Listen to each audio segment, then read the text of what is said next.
দশমী দশমী কাল চলে গেল, তাই কিছু কথা মনে হচ্ছে বলছি।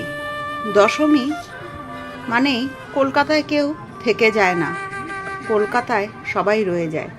এ যেন এক প্রকার বাধ্য হয়ে থেকে যাওয়া, হেরে গিয়ে রয়ে যাওয়া।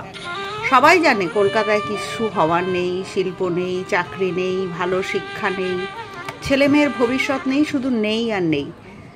তাই কলকাতাতে মানুষ দায়ে পড়ে রয়ে যায়, কেউ বাই চয়েস থেকে যায় না। অনেকের সাথে কথা হয় যারা দেশের বাইরে থাকেন, Bangalore, Gurgaon, Mumbai, Denmark, France, London, America. নির্বন্ধ প্রবাসে তাদের জীবনে নানা ঘটনার কথা শুনি। কেউ এ শহর বা দেশ ছেড়ে গেছেন কাজে, কেউ গেছেন বিয়ের পরে সঙ্গীর সাথে। কাজে যারা গিয়েছেন তারা একদিকে যেমন প্রতি মুহূর্তে লড়ছেন চাকরি বা উপার্জন হারানোর ভয়ের সাথে, অন্যদিকে বুকে আঁকড়ে ধরা প্রবল একাকিত্ব, না বন্ধু, না পরিবার, না স্বজন। চারিদিকে কেবল একটা কম্পিটিশন আর কম্পিটিটরস। একটা বয়সের পরে হয়তো সত্যি আর বন্ধু হয় না, সবাই নিঃসঙ্গ দ্বীপের মতো প্রত্যহ নিজের দৈনন্দিন কাজ করে যাচ্ছেন।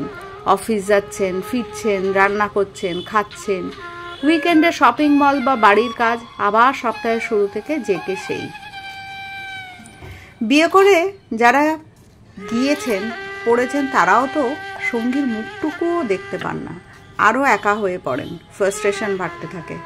আর যাদের সাথে ছোট বাচ্চা তাদের তো আর কথাই নেই। যাদের বিদেশ আছে বা সদ্য গেছেন তেমন পাকাপোক্ত হয়ে ওঠেননি, আজও তারা শিকার হন এক ধরনের চাপা বর্ণবৈষম্যে। অনেকে ফিরতে চান প্রাণপণে, কিন্তু তাদের লাইফস্টাইল এমন একটা জায়গায় নিয়ে চলে গেছেন, বাড়ির লোককে যে সাপোর্টটাতে অভ্যস্ত করিয়ে ফেলেছেন, এখন মুশকিল হচ্ছে সেদিকে তাকিয়ে আর চাইলেও নিজের মাটিতে ফিরতে পারছেন না। তাদের সন্তানেরা ছোট থেকেই সেখানে বড় হচ্ছে, তাই তাদের নিয়ে আবার দেশে পাকাপাকিভাবে ফিরে আসা হয়ে দাঁড়াচ্ছে আরও অসম্ভব। জানি grass always look greener on the other side, কিন্তু দৈনন্দিনভাবে ভালো থাকাটাও তো ইম্পর্টেন্ট নাকি? এই যে বাড়ি ভাড়া গুনতে হচ্ছে না, এই যে মায়ের হাতে রান্নাটা অন্তত মিস করছেন না, বাড়ি ফিরে ঠিক আছিস তো জিজ্ঞেস করার একটা মানুষ আছে। জীবনের দৈনন্দিনতায় এগুলো ইম্পর্টেন্ট, বুঝলেন তো? যেখানেই থাকুন রোজকার জীবনের আদতে কিন্তু সেই থোড় বড়ি খাড়া আর খাড়া বড়ি থোড়। রোজ এত মানুষের ঘরে ফেরার তীব্র আকুতি শুনি, আর অপরদিকে শহরে যারা আছেন তাদের মুখে কেবল আক্ষেপ, আফসোস, দীর্ঘশ্বাস, কারণ তাদের রয়ে যেতে হলো।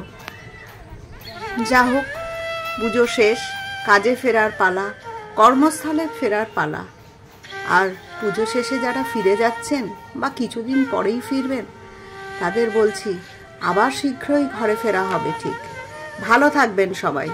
পুজোর দিন, শেষ দিনের শুভেচ্ছা, প্রণাম আর ভালোবাসা নেবেন।